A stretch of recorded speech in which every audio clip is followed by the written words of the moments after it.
Yeshu praise the Lord. मेरा YouTube channel में आप लोगों को स्वागत है।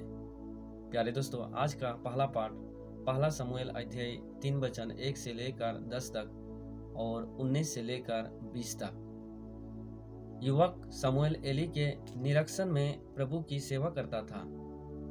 उस समय प्रभु की वाणी बहुत कम सुनाई पड़ती थी और उसके दर्शन भी दुर्लभ थे। किसी दिन ऐसा हुआ कि एली अपने कमरे में लेटा हुआ था। उसकी आंखें इतनी कमजोर हो गई थी कि वह देख नहीं सकता था। प्रभु का दिव्य वृक्ष उस समय तक बुझा नहीं था और शमूएल प्रभु के मंदिर में, जहां ईश्वर की मंजूषा रखी हुई थी, सो रहा था। प्रभु ने शमूएल को पुकारा। उसने उत्तर दिया, मैं प्रस्तुत हूँ। और एली के पास दौड़कर कहा, आपने मुझे बुलाया है, इसलिए आया हूं। एली ने कहा, मैंने तुमको नहीं बुलाया, जाकर सो जाओ। वह लौटकर लेट गया। प्रभु ने फिर शमूएल को पुकारा। उसने एली के पास जाकर कहा, आपने मुझे बुलाया है, इसलिए आया हूं। एली ने उत्तर दिया, बेटा, मैंने तुमको नहीं बुलाया, जाकर सो जाओ। शमूएल प्रभु से परिचित नहीं था। प्रभु कभी उससे नहीं बोला था। प्रभु ने तीसरी बार शमूएल को पुकारा।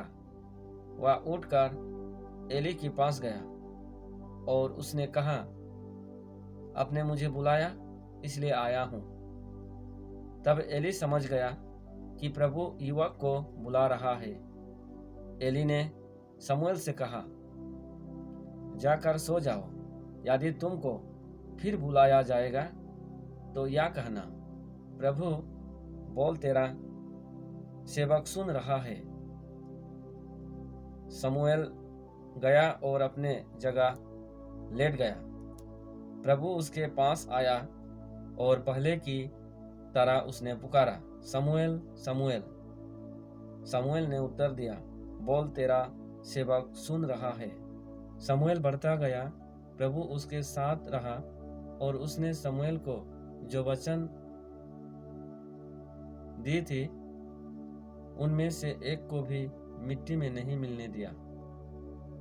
और दान से लेकर बेएरशिबा तक समस्त इस्राएल यह जान गया कि शमूएल प्रभु का नबी प्रमाणित हो गया है।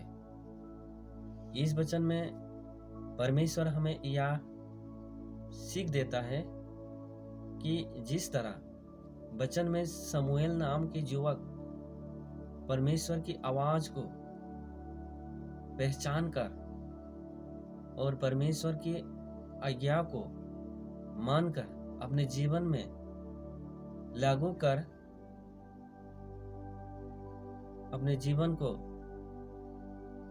चलाने लगा, तब उसकी बढ़ोतरी, तब शमूएल की बढ़ोतरी होने लगा और शमूएल अपने जीवन में बढ़ते बढ़ते एक नबी बन गई थी, अथवा एक भविष्यवक्ता बन गई थी। इस वचन के द्वारा आज हमें भी परमेश्वर आवाज लगा रही है, लेकिन हम लोग उस आवाज को पहचानने के लिए कोशिश नहीं करते हैं और उसकी आज्ञा के अनुसार जीने के लिए कोशिश नहीं करते हैं। इसलिए हम लोग अपने जीवन को परिवर्तन करने असंभव हो जाते हैं। लेकिन आइए आज हम लोग डिसाइड करें कि आज से हम परमेश्वर की आवाज को पहचानने के लिए कोशिश करें, उसकी आज्ञा, दी हुई आज्ञा के अनुसार हम जीवन को बिताने के लिए कोशिश करें, ताकि हमारे जो लाइफ वास्तव में साधारण लाइफ है, उस लाइफ को परमेश्वर असाधारण कर दे, ताकि लोग हमारे पवित्र लाइफ को, उन्नति लाइफ को और धार्मिकता लाइफ को देखकर प्रभु की महिमा कर सके। तो चलिए, आज के लिए वचन इतना ही। अगले वचन में फिर मिलते हैं, तब तक के लिए धन्यवाद। Thank you. Praise the Lord. आमीन।